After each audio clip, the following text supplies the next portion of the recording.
사랑하는 여러분, 나라가 곧 망할 것을 알면서도 땅을 산 사람이 있습니다. 그것도 적군에게 점령당할 땅을 정당한 값을 지불하고 샀습니다. 사람들이 보기에는 도저히 이해할 수 없는 행동이었습니다. 아니, 지금 우크라이나에 막 전쟁이 일어나고 러시아 군들에게 점령당하는데 거기 가서 땅을 사는 사람이 있나요? 나라가 망하고 있는데 왜 땅을 사? 곧 포로로 끌려갈지도 모르는데 그 땅이 무슨 소용이 있는가? 사람들은 도무지 이해가 안 됐어요. 이 사람이 바로 예레미야죠. 그러나 예레미야가 밭을 산 것은 부동산 투자가 아니었습니다. 그것은 하나님께서 이 땅의 미래를 포기하지 않으셨다는 것을 보여주시는 믿음의 행동이었어요. 오늘 함께 통독하는 예레미야 32장부터 34장에는 서로 대조되는 두 종교의 사람이 등장합니다. 예레미야는 모든 것이 무너지는 순간에도 하나님의 약속을 믿고 미래를 준비했습니다. 반면에 유다 백성은 위기가 닥치자 잘못을 고치겠다고 약속은 했지만 상황이 조금 나아지자 곧바로 약속을 깨뜨렸습니다. 오늘 이 말씀은 우리에게 이렇게 묻고 있는 것 같아요. 믿음이란 도대체 무엇인가? 하나님을 믿는다는 것은 어떤 선택으로 나타나야 하는가? 첫째로, 믿음은 아무것도 보이지 않을 때에도 미래를 준비하는 것입니다. 예레미야 32장의 배경은 매우 긴박하지요. 바빌론 군대가 예루살렘을 포위하고 있었고 예레미야는 왕궁의 시위대 뜰에 갇혀 있는 상황이었습니다. 예레미야가 감옥에 갇힌 이유는 나라가 곧 바벨론에 패배할 것이라는 하나님의 말씀을 전했기 때문입니다. 사람들은 그 말을 듣고 싶어 하지 않았어요.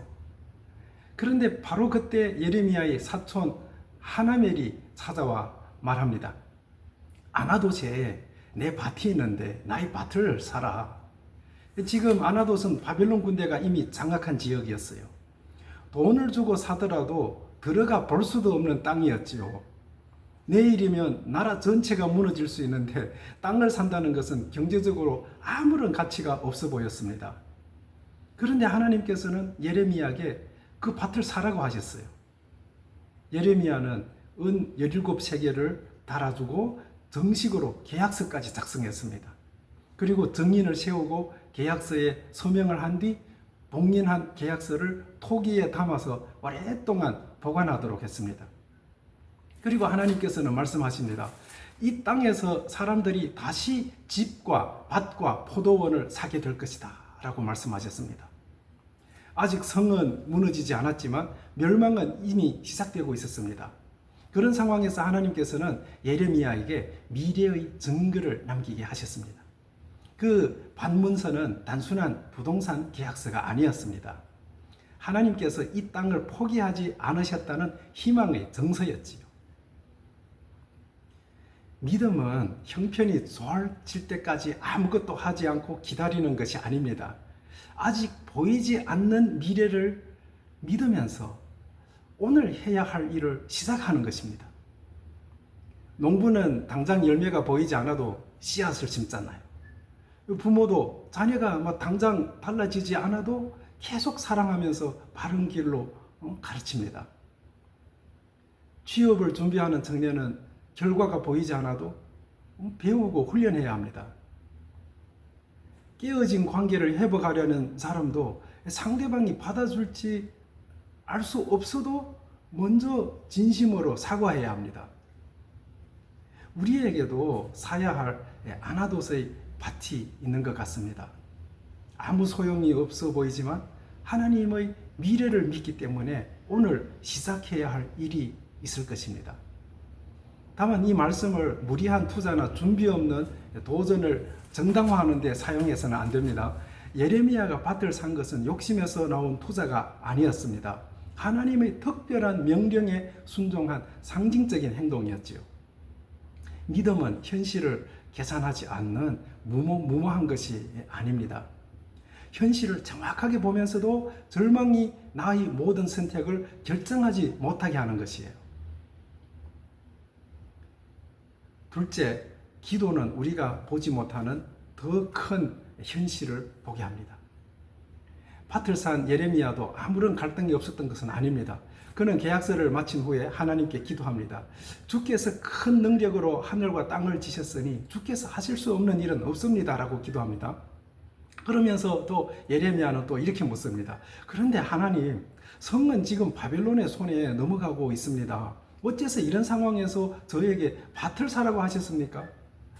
예레미야의 기도에는 믿음과 질문이 함께 있었습니다.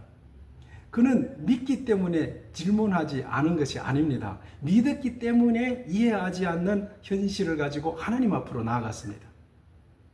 참된 기도는 질문을 감추는 것이 아닙니다. 하나님, 왜 이런 일이 일어납니까? 왜 기도해도 상황이 달라지지 않습니까? 제가 무엇을 해야 합니까? 이렇게 묻는 것도 기도입니다. 하나님께서 예레미야에게 심판을 피할 수 있다고 말씀하지 않으셨어요. 유다가 뿌린 죄와 불의의 결과를 겪게 될 것이라고 말씀하셨어요. 그러나 심판이 하나님의 마지막 멸망은 아니라고 하셨습니다.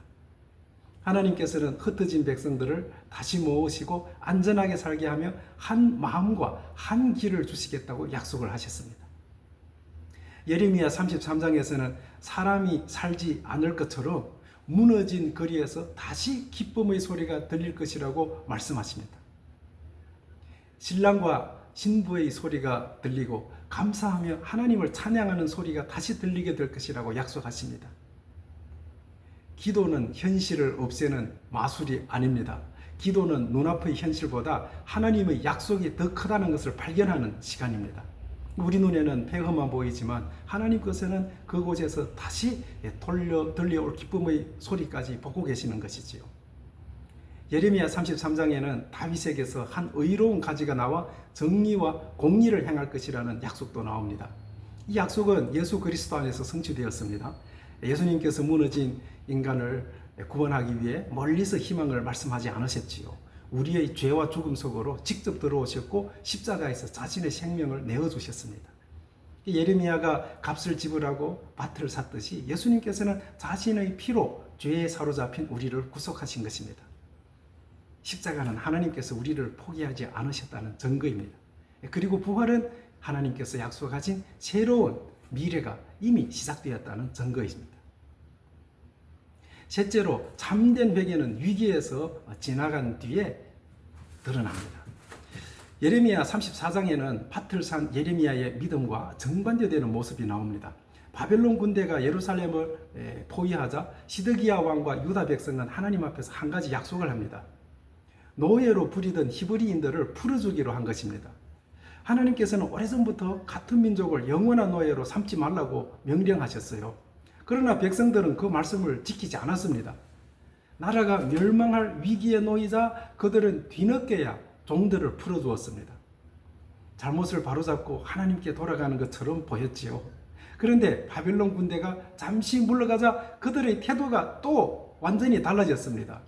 위기가 끝난 것처럼 보이자 자유롭게 해주었던 사람들을 다시 붙잡아서 자기들의 노예로 삼았어요.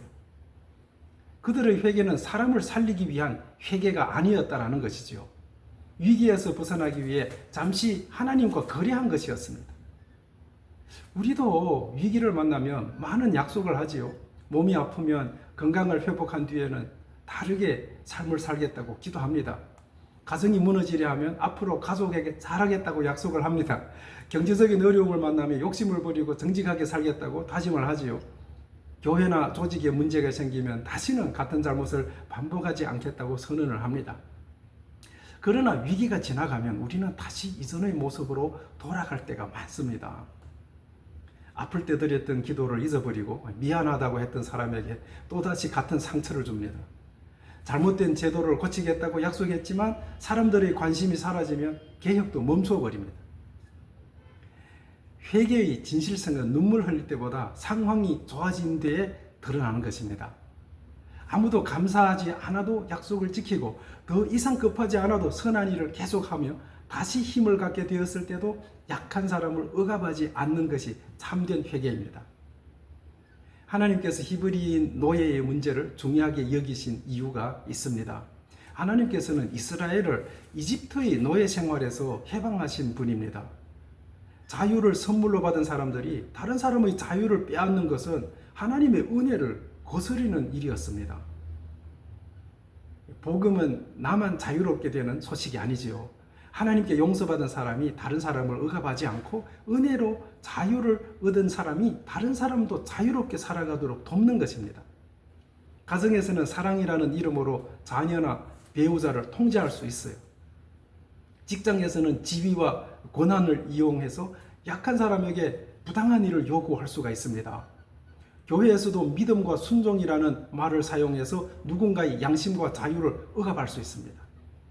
하나님께서 주신 권한은 다른 사람을 붙잡아 두기 위한 것이 아니라 사람을 살리고 자유롭게 하기 위한 것입니다. 사랑하는 여러분, 오늘 말씀에는 두 종류의 계약서가 나옵니다. 하나는 예레미야가 작성한 밭의 계약서입니다. 아무것도 보이지 않을 때도 하나님의 미래를 믿고 작성한 희망의 계약서였습니다. 다른 하나는 유다 백성이 종들을 풀어주겠다며 맺은 계약입니다. 그러나 상황이 나아지자마자 곧바로 깨뜨린 계약이었지요. 우리의 믿음은 어느 쪽에 가깝습니까? 말로는 하나님을 믿는다고 하면서 눈앞의 이익에 따라서 약속을 바꾸고 있지는 않습니까? 아무것도 달라지지 않은 것처럼 보여도 하나님의 미래를 믿으며 오늘의 책임을 감당하고 있습니까? 오늘은 이 두 가지를 실천해 보면 좋겠습니다. 먼저 나에게 맡겨진 아나돗의 밭이 무엇인지 생각해 보십시오. 포기하고 싶지만 다시 씨앗을 심어야 할 일이 무엇입니까? 나 자신부터 묻고 싶습니다. 자신에게. 그리고 위기 속에서 했지만 아직 지키지 못한 약속 하나를 기억해 보시기를 바랍니다. 상황이 좋아진 지금도 그 약속을 지킬 수 있는 것입니까? 희망은 좋은 말을 반복하는 것이 아닙니다. 하나님의 미래를 믿고 오늘 값을 치르는 것입니다. 믿음은 위기 때만 하나님을 찾는 것이 아닙니다. 위기가 지나간 뒤에도 진실하게 약속을 지키는 것입니다. 함께 기도하겠습니다. 신실하신 하나님 아버지, 아무것도 보이지 않을 때에도 하나님의 미래를 믿게 하옵소서. 절망이 우리의 선택을 지배하지 않게 하시고 오늘 심어야 할 희망의 씨앗을 용기 있게 심게 하옵소서. 이해되지 않는 현실과 질문을 감추지 않고 주님께 가지고 나아가게 하시며 우리 눈에 보이는 것보다 크신 하나님의 뜻을 바라보게 하옵소서. 위기가 닥쳤을 때 했던 약속을 상황이 나아진 뒤에도 지키게 하옵소서. 은혜로 자유를 얻은 우리가 다른 사람을 억압하거나 통제하지 않게 하시고 사람을 살리고 자유롭게 하는 일에 우리의 힘을 사용하게 하옵소서. 십자가에서 자신의 생명을 내어주시고 부활로 새로운 미래를 열어주신 예수 그리스도를 바라봅니다. 우리도 말로만 희망을 전하지 말고 사랑을 위해 값을 치르며 어떤 상황에서도 신실하게 살아가게 하옵소서. 예수 그리스도의 이름으로 기도드립니다.